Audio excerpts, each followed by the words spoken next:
천문학은 인간이 하늘에 대해서 관심을 가지기 시작하면서 가장 일찍 태동한 학문 중에 하나입니다. 선사시대의 여러 문명들은 피라미드, 스톤헨지 같은 유물들을 남겼고요. 바빌론, 중국, 인도, 마야 같은 동서양의 초기 문명들 또한 밤하늘에 관한 많은 관측자료 기록을 남겼는데요. 그렇게 시간이 흘러 현대 천문학은 물리학, 화학, 공학 등을 활용해서 허블 우주망원경, 전파망원경, 웹스터 망원경 등 우주를 관측하는 최첨단 장비를 사용하기에 이르렀습니다. 바로 이 망원경의 발명이 천문학이 현대 과학화되는 데에 큰 역할을 한 것인데요. 그런데 막상 천문학자들은 망원경으로 별을 들여다보지를 않는답니다. 왜?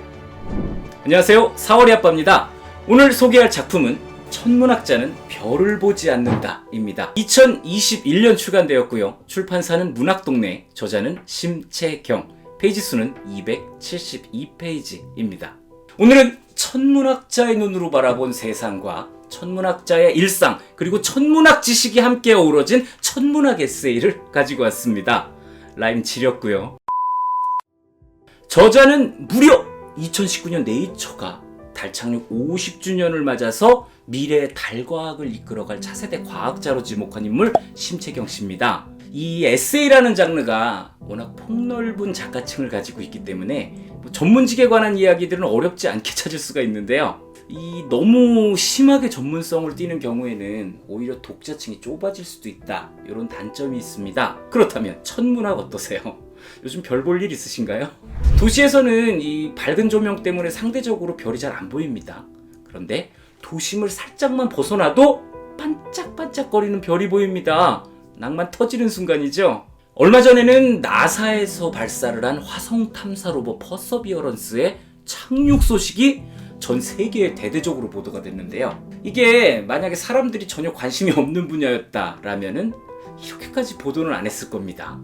뿐만 아니라 우주를 배경으로 하는 영화가 끊임없이 제작돼서 인기를 얻고, 당장 저만 해도 아내에게 하늘의 별을 따다 주겠다고 사기를 쳐놓은 상황입니다. 저만 그런 건가요? 그렇습니다. 천문학은 우리와 멀리 떨어진 주제를 다루는 것이 아닙니다.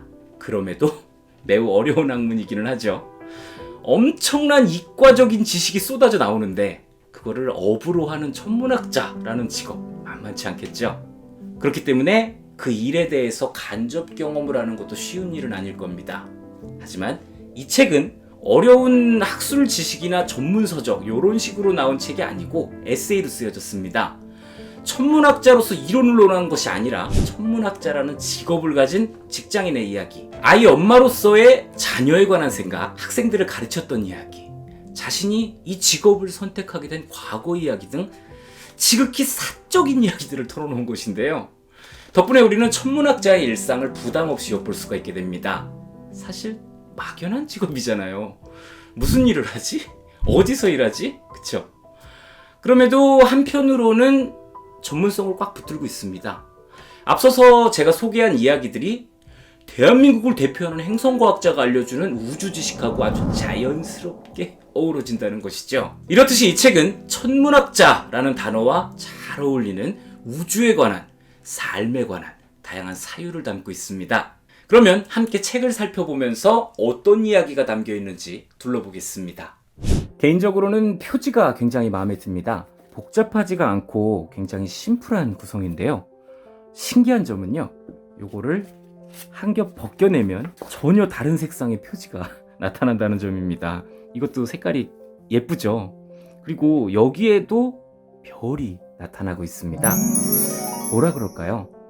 어둠을 뚫고 우리에게 보이는 별이지만 밝은 곳에서도 별은 늘 존재한다, 그런 의미 아닐까요? 그러면 목차를 살펴보겠습니다.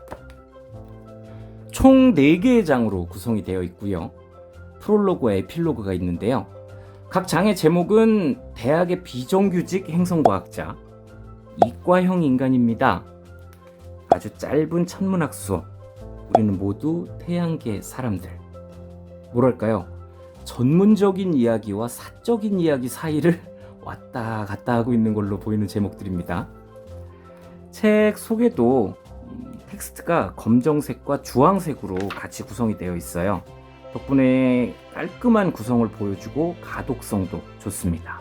그러면 맨 처음 했던 이야기로 돌아가 보겠습니다. 책의 제목이기도 한 천문학자는 별을 보지 않는다. 아니, 천문학자면은 뭐 대부분의 시간을 망원경을 이렇게 들여다봐야 되는 거 아닌가요? 별을 봐야 될 텐데. 그런데 저자 이야기를 들어보니까 실제로는 이 행성에 관한 관측 자료가 대부분 컴퓨터로 전송이 되기 때문에 천문학자들은 망원경이 아니라 컴퓨터를 들여다보고 있다고 합니다. 전혀 생각지도 않던 모습이거든요. 뭔가 그런 이렇듯이 이 책은 우리가 잘 모르던 분야인 천문학, 그 중에도 천문학자의 일상과 생각이 담겨 있습니다.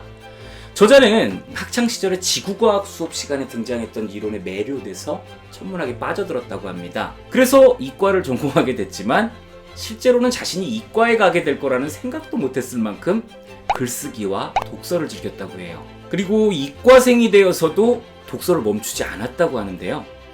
그래서인지 책 중간중간마다 다양한 책을 예로 들어가면서 이야기를 하기도 하고 굉장히 감성적인 글이 툭툭 튀어나오기도 합니다.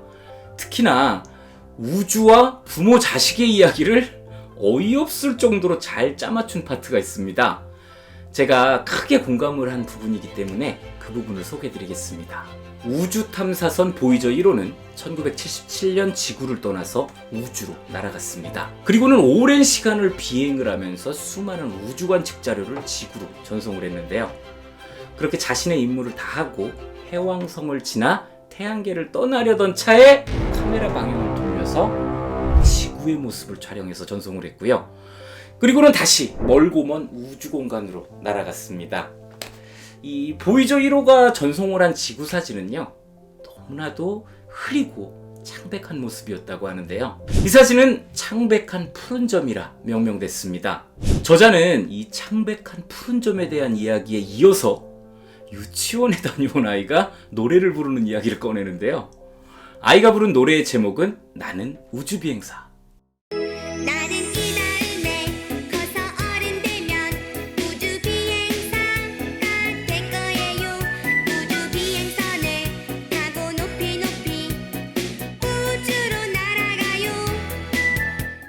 아니, 그렇게나 멀리 간다고? 그냥 엄마랑 같이 지구에서 살자. 지구를 엄마로, 보이저를 아이로 비유한 것이죠. 이 에피소드의 마지막 단락을 읽어드릴게요. 그 애가 마지막으로 잠시 나를 돌아본 뒤 자신만의 우주를 향해 날아갈 때 나는 그 모습을 묵묵히 지켜보아 주리라. 보이저는 창백한 푸른 점을 잠시 응시한 뒤 다시 원래대로 기술을 돌렸다. 보이저는 수명이 다하는 날까지 전진할 것이다. 그렇게 우리는 각자의 우주를 만들어간다. 그렇게 어른이 된다. 네, 여기까지가 오늘의 작품 천문학자는 별을 보지 않는다의 리뷰였습니다. 혹시요, 이 천문학을 공부하는 학생이나 천문학자를 만나시더라도요, 별자리 운세 봐달라는 말은 하지 말기로 하자고요. 천문학이랑 점성술이랑은 다른 학문입니다.